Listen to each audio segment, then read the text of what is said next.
Ethan's ship had never betrayed him before. He had crossed the void of space countless times, trusting his instruments, his instincts, and himself.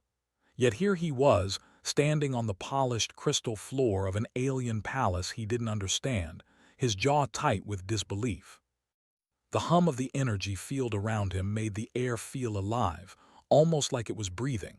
He had crashed, yes, but by some miracle he hadn't been hurt too badly.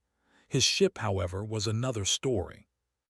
The palace was enormous, far beyond anything he had imagined from the scans.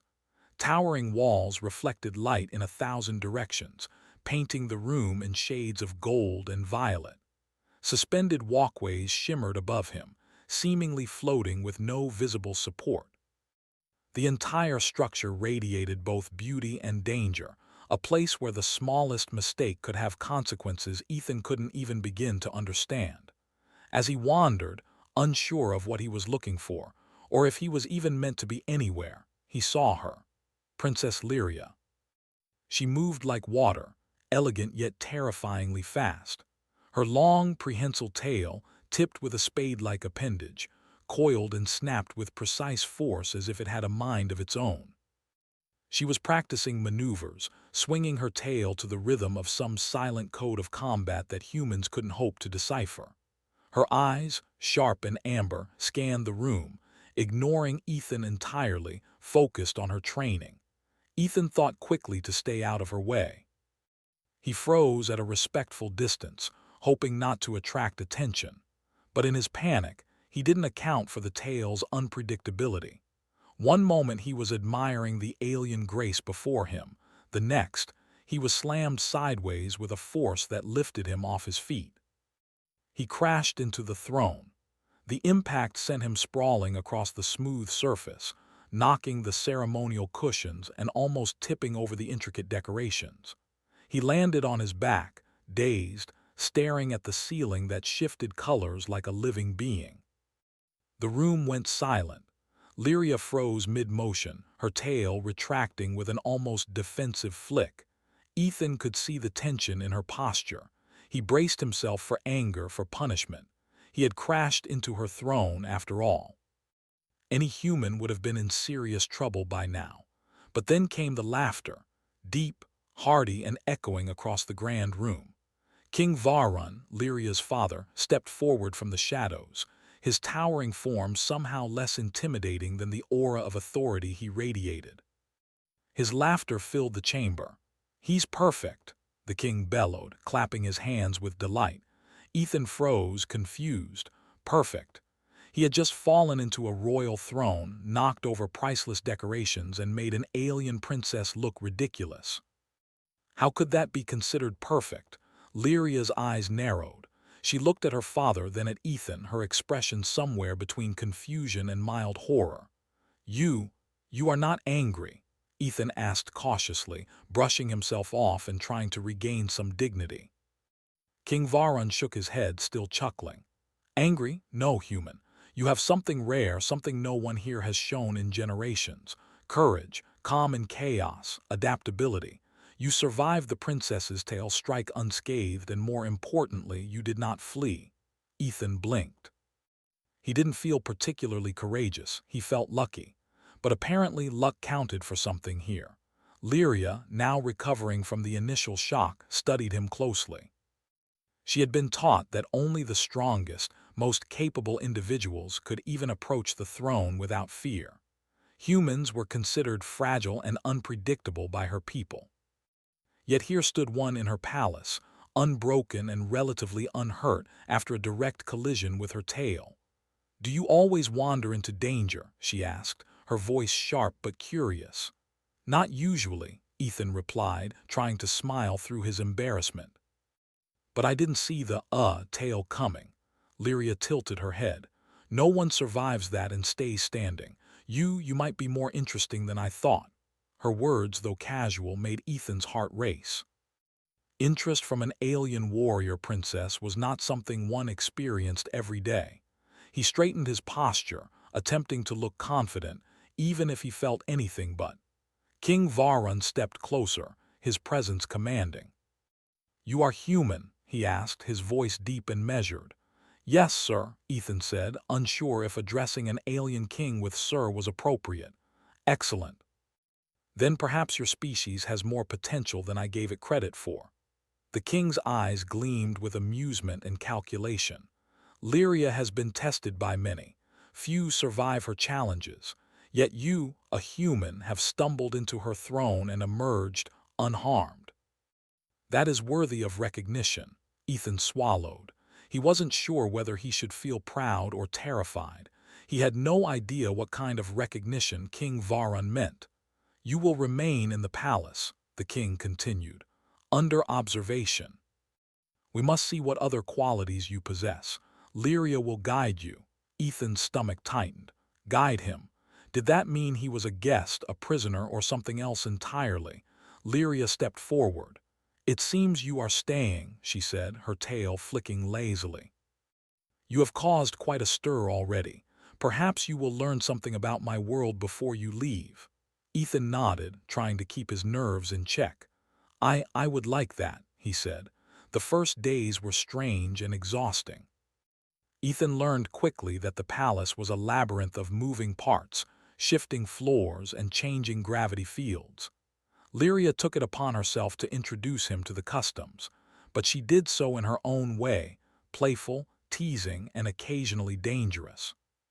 Her tail, still unpredictable, would swipe near him at random moments, forcing him to dodge or stumble in manners that often earned him further amusement from the observing guards. Despite the challenges, Ethan noticed something remarkable. Lyria was more than a warrior. She was intelligent, curious, and deeply perceptive. She noticed things others overlooked, and while she could intimidate anyone with her size and strength, she treated Ethan differently. He could see glimpses of respect and maybe even amusement in her amber eyes. King Varun observed silently, his approval growing. The human moved differently than expected. He did not bow excessively. He did not cower in fear. He made mistakes, yes, but he adapted. He thought quickly and acted without hesitation when needed. One evening, the king summoned Ethan and Lyria to the throne room once more. The hall was empty except for the three of them. Tonight, the king said, you will face your first true challenge. Ethan's pulse quickened. Challenge? He asked cautiously. Yes, King Varun replied, his eyes glinting. Lyria will demonstrate a maneuver meant only for the most skilled. You will be part of it. If you succeed, you may yet prove yourself worthy of staying in this palace and of what comes next. Ethan gulped. He had no idea what comes next could mean, but he nodded. He had survived the first encounter. Perhaps he could survive the second. Lyria stepped forward, her tail coiling and flexing with precision. She moved with blinding speed, spinning and striking in patterns that Ethan could barely follow. His training in zero-gravity movement and reflexes helped, but it was nothing compared to the raw power behind her strikes. And then, as he tried to step aside, he miscalculated. He stumbled once again, and before he could stop himself, he was knocked backward, crashing into the throne for a second time. This time, the impact was softer, less humiliating, but enough to make him slide across the surface. King Varun laughed, a booming sound that echoed across the chamber. He's perfect, he exclaimed again, clapping. You survive where others would fall. You adapt where others would fail. This is exactly what I hoped for. The human is remarkable. Lyria's tail twitched in amusement. She helped Ethan to his feet once more, a small smile playing at her lips. You are far more resilient than I imagined, she said quietly. Perhaps you truly belong here. Ethan wiped sweat from his brow, trying not to grin like a fool. I'm glad you think so, he replied, though in truth, he was overwhelmed. He had no idea what the next days would bring, but he knew one thing. He had survived the first test of this alien world, and somehow he had impressed them. As he looked around the grand hall, standing beside the alien princess who had knocked him twice into the throne, Ethan realized that his life had changed forever. He was no longer just a visitor in an alien world. He was part of it, whether he wanted to be or not. And somehow, in this strange, beautiful, and dangerous palace, he felt alive. For the first time, he truly wondered what humans were capable of. And for the first time, he realized that perhaps his species was not as fragile as the galaxy believed. Because surviving Lyria's tale once might have been luck, surviving it twice might just be destiny. Ethan woke early the next morning, the alien palace still glowing in soft shades of gold and violet. The first rays of the twin suns filtered through the translucent walls, painting the floors in patterns that shifted with the light. He stretched cautiously, remembering the chaos of yesterday, the tale, the throne, and the laughter of King Varan echoing in his mind. Somehow he had survived, and apparently he had impressed them. Still, he could not shake a sense of nervous anticipation. Lyria entered the room quietly, her tail swaying behind her like a living shadow. She regarded him with the same amber eyes that had caused his pulse to quicken the day before. There was a new glint in them now, a spark of curiosity that he had not noticed before. "Good morning," she said, her voice lighter than usual. "I hope you slept well." "You'll need energy today." Ethan tried to return her tone. "I think I slept as well as one can in a palace where every surface can kill you." Lyria chuckled, a sound that seemed almost musical. "True. Today the tests become more interactive. You will learn to move as we do. Perhaps then you will finally earn your place here." Ethan's stomach tightened. Yesterday had been a fluke, he thought. Today would be different. He couldn't rely on luck again. The first task took them to the palace training grounds, a vast arena with floating platforms, shifting gravity zones, and holographic projections of combat simulations. It was designed to push even the most skilled alien warriors to their limits. Lyria moved first, demonstrating a series of maneuvers that combined speed, precision, and control over her tail. Ethan watched carefully, noting the rhythm, the way she balanced on the floating platforms, and how her tail seemed to extend her reach. The physics of her movements were alien, yet somehow elegant, a blend of grace and raw power. "Your turn," she said, stepping aside and eyeing him critically. Ethan swallowed and moved forward. He felt unsteady, his human muscles unfamiliar with the shifting gravity and floating platforms. The first step made him wobble dangerously, and he nearly fell, catching himself at the last moment. Lyria's tail flicked in his peripheral vision, almost teasing him, but she made no move to strike. "Focus on balance," she advised. "Do not anticipate danger. Let it find you, then respond." He nodded, though his heart pounded. Slowly, carefully, he began to move. Step by step, he found a rhythm, adjusting to the way the platforms shifted under his weight. His instincts took over, honed by years of surviving in unpredictable environments in space. He leapt over a small gap, landed awkwardly but firmly, and felt a surge of confidence. Lyria's eyes widened. "Interesting," she murmured. "Not bad for a human." The exercises grew progressively harder. She twirled her tail, striking at him in sudden arcs. He ducked, rolled, and even caught the tail once, only to release it immediately. Each interaction taught him more about her strength, her precision, and the timing required to move alongside her. Slowly, he began to adapt, blending human reflexes with alien agility. By the afternoon, Ethan was exhausted but exhilarated. He had survived multiple tail strikes, balanced on floating platforms, and even executed a maneuver that made Lyria pause in surprise. "You are learning faster than I anticipated," she admitted, breathing heavily. "Perhaps this will be more interesting than I thought." Ethan grinned despite his fatigue. "I think I'm starting to understand your world. It's not impossible, it's just different." King Varan appeared without warning, his presence immediately commanding attention. "Good," he said, nodding to both of them. "Now comes the final test." The final test was to take place in the palace's ceremonial hall, a space designed for audiences and royal ceremonies. The floor was polished, reflecting the lights and shadows in a dazzling display. At the center stood a raised throne platform, and hovering above it were energy rings that simulated unpredictable gravitational forces. You must prove yourself capable of handling both Lyria and the environment, King Varun explained. Success means recognition. Failure teaches humility. Ethan swallowed. He could feel the weight of expectation, not just from the king but from Lyria as well. Her amber eyes met his, and for the first time he saw a flicker of something softer, almost admiration. Lyria began first, her tail coiling and striking with dazzling precision. Ethan watched, noting the angles and timing. Then it was his turn. He stepped onto the platform, feeling the energy rings adjust his gravity in unexpected ways. The first swing of her tail came fast, almost too fast to react. He ducked instinctively, rolling forward to avoid the strike. The next swing, he caught the tail, feeling the raw strength in it as he managed to redirect it just enough to avoid falling.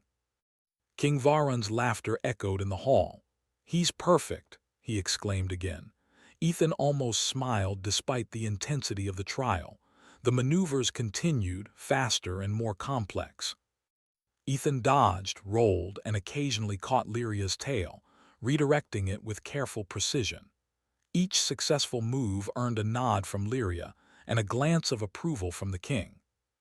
He began to feel a strange rhythm, a connection to the alien movements around him, and with every passing moment he became more confident.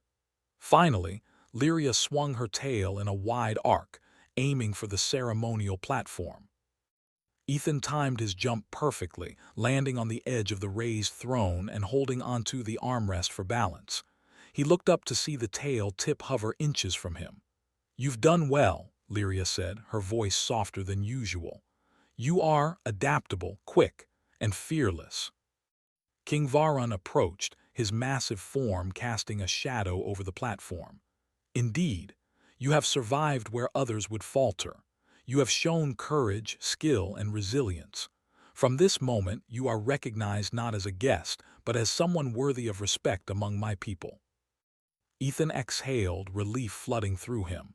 He had expected punishment, embarrassment, or dismissal. Instead, he had earned recognition. The king extended his hand. "Welcome to our world, human. May your courage continue to serve you and us." Ethan shook it, feeling the strength in the king's grip. He looked at Lyria, who now stood closer than before, her tail coiled gently around her legs. For the first time, he felt a true connection to this alien world, not as an outsider, but as someone who belonged. In the days that followed, Ethan became an integral part of the palace. He trained with Lyria, learned about her culture, and began understanding the subtle ways in which humans could adapt and thrive in alien environments. The palace guards respected him for his courage, and even the staff began to treat him as part of the household rather than a visitor. Ethan and Lyria's relationship grew through playful challenges, shared lessons, and quiet moments of understanding. She learned to respect his perspective, and he began to see the complexity of her world in ways that went beyond physical strength. They laughed together, competed together, and occasionally teased one another, forming a bond built on trust, admiration, and shared experience. One evening, the king summoned them to the ceremonial hall once more. The court gathered, curious to see the human who had survived Lyria's trials.